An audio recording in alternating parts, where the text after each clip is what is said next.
ಮತ್ತೊಮ್ಮೆ ನನ್ನ ಕೊಲೀಗ ಪ್ರಶಾಂತ್ ನಾಥು ನೇರ ಸಂಪರ್ಕದಲ್ಲಿದ್ದಾರೆ. Prashant, 5 state election result national politics ಮೇಲೆ ಏನು ಪ್ರಭಾವ ಬೀರುತ್ತೆ ಅದನ್ನು ಆಮೇಲೆ ಚರ್ಚೆ ಮಾಡೋಣ. ಈ ಬೈ ಎಲೆಕ್ಷನ್ನ ರಿಸಲ್ಟು ಸ್ಟೇಟ್ ಪಾಲಿಟಿಕ್ಸ್ ಮೇಲೆ ಏನು ಪರಿಣಾಮ ಬೀರುತ್ತೆ? ಅದಕ್ಕೆ ನಾವು ಅನೇಕ ಬಾರಿ ಇದನ್ನು ಚರ್ಚೆ ಮಾಡಿದ್ದೀವಿ. ಒಂದು ವೇಳೆ 2 ಸ್ಥಾನಗಳನ್ನು ಕಾಂಗ್ರೆಸ್ ಗೆದ್ದುಕೊಂಡ್ರೆ ಕಾಂಗ್ರೆಸ್ ನಿಶ್ಚಿತವಾಗಿ ಒಂದು ಫೀಲ್ ಗುಡ್ ಫ್ಯಾಕ್ಟರಲ್ಲಿ ಇರುತ್ತೆ. ಹೌದು. ಬಟ್ ನಾಯಕತ್ವದ ಬದಲಾವಣೆಯ ಚರ್ಚೆಯ ಮೇಲೆ ಅದರ ಪರಿಣಾಮ ನಲಿಫೈ ಆಗುತ್ತೆ ಅಂತ ನನಗನ್ಸುತ್ತೆ 2 ಸೀಟ್ ಗೆದ್ದರೆ. ಓಕೆ. ಯಾಕಂದರೆ ಈಗ ನೀವು 1 ಸೀಟನ್ನು ಸಿದ್ದರಾಮಯ್ಯನವ್ರು ಗೆಲ್ಸ್ಕೊಂಡು ಇನ್ನೊಂದು ಸೀಟನ್ನು ಡಿ ಕೆ ಶಿವಕುಮಾರ್ ಗೆಲ್ಸ್ಕೊಂಡ್ರು. ಮತ್ತೆ ಪ್ರಶ್ನೆ ಬರುತ್ತೆ, ಹಾಗಿದ್ದಲ್ಲಿ ಈಗ ಮೇ 4ರ ನಂತರ ಡಿ ಕೆ ಶಿವಕುಮಾರ್ಗೆ ಅಧಿಕಾರವನ್ನು ಸಿದ್ದರಾಮಯ್ಯನವರು ಬಿಟ್ಕೊಡ್ತಾರಾ? ಹೌದು. ಆ ಚರ್ಚೆಗೆ ಕಾಂಟ್ರಿಬ್ಯೂಷನ್ ಆಫ್ ಬೈ ಎಲೆಕ್ಷನ್ಸ್ 2 ಗೆದ್ರೆ ಏನು ಬಹಳ ದೊಡ್ಡ ಪ್ರಮಾಣದಲ್ಲಿ ಇರಲ್ಲ ನನ್ನ ಅಂದಾಜಿನ ಪ್ರಕಾರ. ಅಂದರೆ ಬೈ ಎಲೆಕ್ಷನ್ ರಿಸಲ್ಟೇ ಅದು ತೀರ್ಮಾನ ಮಾಡುತ್ತೆ ಅಂತಕ್ಕಂಥದ್ದೇನಿರಲ್ಲ. ಬಟ್ ಮೇ 4ರ ನಂತರ ನಿಶ್ಚಿತವಾಗಿ ನಾಯಕತ್ವದ ಬದಲಾವಣೆಯ ಚರ್ಚೆ ಹೊಸ ಸ್ವರೂಪದಲ್ಲಿ, ಹೊಸ ಆಯಾಮದಲ್ಲಿ, ಹೊಸ ಡೆಸಿಬಲ್ ಲೆವೆಲ್ ಒಡನೆ ಆರಂಭ ಆದರೂ ಆಶ್ಚರ್ಯ ಇಲ್ಲ.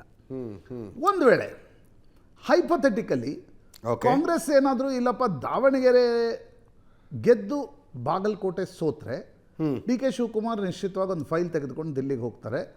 ನೋಡಿ, ಕುರುಬ ಕ್ಯಾಂಡಿಡೇಟಿಗೆ ಕೊಟ್ಟರು. ಹೌದು, ಸಿದ್ದರಾಮಯ್ಯನವರ ಸಮುದಾಯದ, ಸಿದ್ದರಾಮಯ್ಯನವರ ಬೆಂಬಲಿಗ ಕುಟುಂಬಕ್ಕೆ ಟಿಕೆಟನ್ನು ಕೊಟ್ಟರು ಕೂಡ ಗೆಲ್ಲಿಸ್ಕೊಳ್ಳೋಕೆ ಸಾಧ್ಯ ಆಗಿಲ್ಲ. ಹೀಗಾಗಿ 28ಕ್ಕೆ ನೀವು ಅವ್ರ ನಾಯಕತ್ವದಲ್ಲಿ ಹೋಗ್ತೀನಿ ಅಂತಿದ್ರಿ, ಅವರ ಶಕ್ತಿ ಸಾಮರ್ಥ್ಯ ಕುಂದಿರಬಹುದು. ಹೈಪೋಥೆಟಿಕಲಿ ಹೇಳ್ತಿದ್ದೀನಿ ನಾನು. ಅಂದರೆ ಕಾಂಗ್ರೆಸ್ ಹಾಗೆ ಕೇಳುವುದಕ್ಕೆ ಒಂದು ಫೈಲ್ ತಗೊಂಡು ದಿಲ್ಲಿಗೆ ಹೋಗೋದಕ್ಕೆ ಒಂದು ಅವಕಾಶ ಸಿಗುತ್ತೆ. ಇಫ್ ಇಟ್ ಹ್ಯಾಪನ್ ರಿವರ್ಸ್, ಅಂದರೆ ಇಲ್ಲಪ್ಪ ದಾವಣಗೆರೆಯಲ್ಲಿ ಮುಸ್ಲಿಂ ಮತಗಳೇ ನಾವು ಅಂದುಕೊಂಡಿದ್ದಕ್ಕಿಂತ ಜಾಸ್ತಿ ಅದು ಡಿವೈಡ್ ಆಗಿ ದಾವಣಗೆರೆಯಲ್ಲಿ ಏನಾದರೂ ಸಂಭವಿಸಿದ್ರೆ ಆಗ ನಿಶ್ಚಿತವಾಗಿ ಸತೀಶ್ ಜಾರಕಿಹೊಳಿ, ಜಮೀರ್ ಅಹ್ಮದ್ ಖಾನ್ ಇವರು ಫೈಲ್ ತೆಗೆದುಕೊಂಡು ಹೋಗ್ತಾರೆ. ಡಿ ಕೆ ಶಿವಕುಮಾರ್ ಒಂದು ಫೈಲ್ ತೆಗೆದುಕೊಂಡು ಹೋಗ್ತಾರೆ. ಏನಂದ್ರೆ, ಇಲ್ಲ ನೋಡಿ, ಮುಸ್ಲಿಂ ಸಮುದಾಯದ ಜೊತೆಗೆ ನಿಲ್ಲಿಲ್ಲ, ಅದಕ್ಕೆ ಕಾರಣ ಜಮೀರ್ ಅಹ್ಮದ್ ಖಾನ್ ಕೇರಳಕ್ಕೆ ಹೋಗಿ ಕೂತಿದ್ರು, ಕೆ ಸಿ ವೇಣುಗೋಪಾಲ್ ಜೊತೆ ಪ್ರಚಾರದಲ್ಲಿದ್ದರು, ಇಲ್ಲಿ ಬರಲಿಲ್ಲ ಅನ್ನೋದನ್ನು ಡಿ ಕೆ ಹೇಳಿದರೆ, ಸಿದ್ದರಾಮಯ್ಯನವರ ಪರವಾಗಿ ಹೇಳಲಾಗುತ್ತೆ, ನೋಡಿ, ಮುಸ್ಲಿಂ ಸಮುದಾಯ ಡಿ ಕೆ ಶಿವಕುಮಾರ್ ಕೊಡಿಸಿರ್ತಕ್ಕಂಥ ಅಭ್ಯರ್ಥಿಗೆ ಏನು ಟಿಕೆಟ್ ಕೊಡಿಸಿದ್ದಾರೆ, ಆ ಅಭ್ಯರ್ಥಿ ಜೊತೆ ನಿಂತಿಲ್ಲ ಅಂತಂದರೆ ಇಮ್ಯಾಜಿನ್ ಮುಂದೆ ಏನಾಗ್ಬೋದು ಅನ್ನೋದನ್ನು ಸಿದ್ದರಾಮಯ್ಯನವರ ಬಣ ಹೇಳುತ್ತೆ. ಸೊ ನಿಶ್ಚಿತವಾಗಿ ಇದೊಂದು ರೀತಿಯಾಗಿರ್ತಕ್ಕಂಥ, ಅಂದರೆ ಬೈ ಎಲೆಕ್ಷನ್ನ ರಿಸಲ್ಟ್ ಹೇಗೆ ಬರ್ತವೆ ಅನ್ನೋದು ಅದು ಮುಂದಿನ ರಾಜಕಾರಣದ ಮೇಲೆ, ನಾಯಕತ್ವ ಬದಲಾವಣೆಯ ಚರ್ಚೆಯ ಮೇಲೆ ತನ್ನದೇ ಆಗಿರ್ತಕ್ಕಂಥ ಒಂದು ಇಂಪ್ಯಾಕ್ಟನ್ನು ಹೊಂದಿರಬಹುದು. ಒಂದು ವೇಳೆ ಹೈಪೋಥೆಟಿಕಲಿ ಇದೆಲ್ಲ ನಡೆದರೆ. ಇಲ್ಲವಾದಲ್ಲೂ ಕೂಡ ಅಜಿತ್, ಏನೂ ನಡೆದಿಲ್ಲಪ್ಪ, 2 ಸೀಟನ್ನು ಕಾಂಗ್ರೆಸ್ ಕಂಫರ್ಟಬಲಿ ಗೆದ್ದುಕೊಂತು. ಮೇ 4ರ ನಂತರ ಈಗ ಹೈಕಮಾಂಡ್ ಯಾವ ಪೊಸಿಷನ್ನಲ್ಲಿರುತ್ತೆ ಅನ್ನೋದು ಕೂಡ ಕರ್ನಾಟಕದ ನಾಯಕತ್ವ ಬದಲಾವಣೆಯ ಮೇಲೆ ಚರ್ಚೆ. ಹೌದು. ಫಾರ್ ಎಕ್ಸಾಂಪಲ್, ಈ ಕೇರಳದಲ್ಲಿ ಒಂದು ಕಂಫರ್ಟಬಲ್ ಗೆಲುವು, ತಮಿಳುನಾಡಿನಲ್ಲಿ DMK ಜೊತೆ ಮತ್ತೊಮ್ಮೆ ಸರ್ಕಾರ ರಚಿಸ್ತಕ್ಕಂಥದ್ದು, ಅಸ್ಸಾಂನಲ್ಲಿ ಒಂದೋ ಬಿಜೆಪಿಯನ್ನು ಸೋಲಿಸೋದು ಅಥವಾ ಬಿಜೆಪಿ ಜೊತೆಗಿರ್ತಕ್ಕಂಥ ಗ್ಯಾಪ್ ಏನು ಕಳೆದ ಬಾರಿ ಇತ್ತು ಅದನ್ನು ಕಡಿಮೆ ಮಾಡ್ಕೊಳ್ಳೋದು. ಇದು ಸಾಧ್ಯ ಆದರೆ, ಪುದುಚೇರಿಯಲ್ಲಿ ಒಂದು ವೇಳೆ ಏನಾದರೂ ಅಧಿಕಾರ ಹಿಡಿಯುವಲ್ಲಿ ಸಾಧ್ಯ ಆದರೆ, ಒಂದು ನರೇಟಿವ್ನಲ್ಲಿ ಕಾಂಗ್ರೆಸ್ಗೆ ನಿಶ್ಚಿತವಾಗಿ ಕಾಂಗ್ರೆಸ್ ಹೈಕಮಾಂಡ್ ಪ್ರಬಲ ಅಂತಕ್ಕಂಥದ್ದಾಗತ್ತೆ. ಆಗ ಕಾಂಗ್ರೆಸ್ ಹೈಕಮಾಂಡ್ ಏನು ತೀರ್ಮಾನವನ್ನು ತೆಗೆದುಕೊಳ್ಳುತ್ತೆ ಅನ್ನೋದು ಕೂಡ ಒಂದು ಬಹುಮುಖ್ಯವಾಗಿರ್ತಕ್ಕಂಥ ಸಂಗತಿ. ಆನ್ ದ ಕಾಂಟ್ರರಿ, ಏನೇನು ಫ್ಯಾಕ್ಟರ್ಸ್ಗಳಿರಬಹುದು. ಕೇರಳದಲ್ಲಿ ಒಂದು ವೇಳೆ ಕಾಂಗ್ರೆಸ್ ಸೋತ್ರೆ ಕೆ ಸಿ ವೇಣುಗೋಪಾಲ್ರ ಸಾಮರ್ಥ್ಯದ ಬಗ್ಗೆ ಕೂಡ ಪ್ರಶ್ನಾರ್ಥಕ ಚಿಹ್ನೆಗಳು ಹೇಳ್ತವೆ. ಇಡೀ ದೇಶದಲ್ಲಿ ಮಾತಾಡ್ತೀರಿ, ನಿಮ್ಮ ರಾಜ್ಯವನ್ನು ಗೆಲ್ಲಿಸ್ಕೊಳ್ಳೋಕ್ಕಾಗಲಿಲ್ಲ.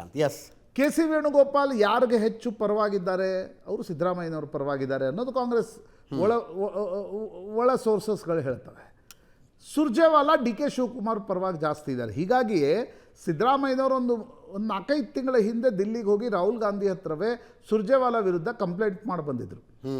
ಈಗ ಸುರ್ಜೇವಾಲಾ ಬೆಂಗಳೂರಿನಲ್ಲಿ ಬಂದು ಕುಳಿತು ಜಮೀರ್ ಅಹ್ಮದ್ ಖಾನ್ ನಾಮಪತ್ರ ಹಿಂತೆಗೆತಕ್ಕೆ ಹೋಗಲಿಲ್ಲ ಅನ್ನೋ ಸುದ್ದಿ ಏನಿದೆ ಅಲ್ವಾ, ಅದರ ಮೂಲ ಸಿದ್ದರಾಮಯ್ಯನವರು ಸುರ್ಜೇವಾಲಾ ವಿರುದ್ಧ ಹೋಗಿ ಕಂಪ್ಲೇಂಟ್ ಕೊಟ್ಟಿದ್ದರಿಂದನೂ ಶುರುವಾಗುತ್ತದು.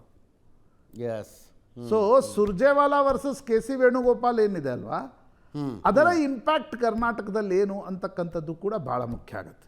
ಇದೆಲ್ಲದರ ಹೊರತಾಗಿ ಇದನ್ನೆಲ್ಲ ಒಂದು ಕ್ಷಣ ಪಕ್ಕಕ್ಕಿಟ್ಟರು ನನಗನ್ಸುತ್ತೆ ಡಿ ಕೆ ಶಿವಕುಮಾರ್ ಮೇ 4ರ ನಂತರ ಇನ್ನಷ್ಟು ಡೆಸ್ಪರೇಟ್ ಆಗ್ತಾರೆ. ಕಾಂಗ್ರೆಸ್ ಹೈಕಮಾಂಡ್ ಏನೂ ಮಾಡದೆ ಹೋದರೆ ಇನ್ನಷ್ಟು ಫ್ರಸ್ಟ್ರೇಟ್ ಕೂಡ ಆಗ್ಬೋದು. ಅಂದರೆ ಒಂದಷ್ಟು ಆಕ್ಟಿವಿಟೀಸ್ಗಳು ಶುರುವಾಗುವ ಸಾಧ್ಯತೆ ಇದೆ.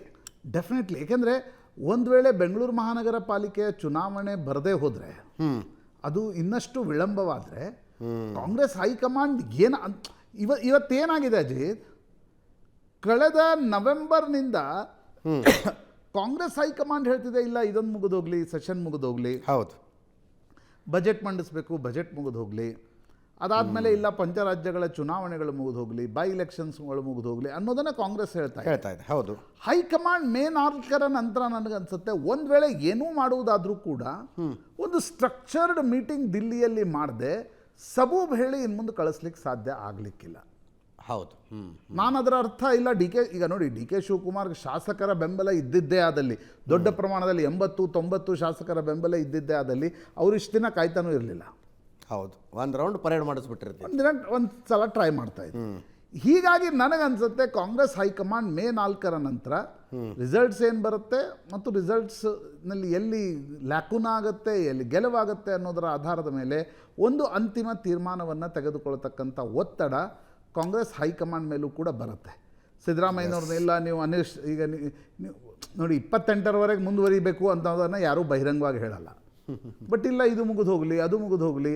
ಹೌದು, ಈಗ ನೆಕ್ಸ್ಟ್ ಸಿದ್ದರಾಮಯ್ಯನವ್ರ ಬಳಿ ಇರ್ತಕ್ಕಂಥ ಅಸ್ತ್ರ ನನಗನ್ಸೋದು ಜಾತಿ ಗಣತಿ.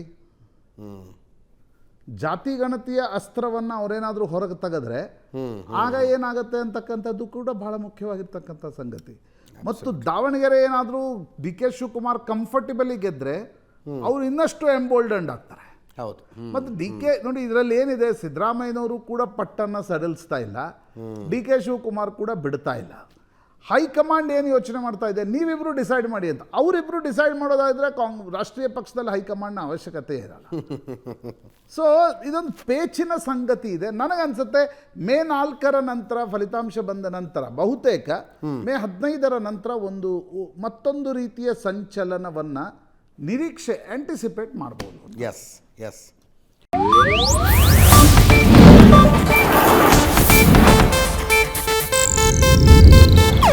ಇದು ಏಷ್ಯಾನೆಟ್ ನ್ಯೂಸ್ ನೆಟ್ವರ್ಕ್ ಪ್ರಸ್ತುತಿ.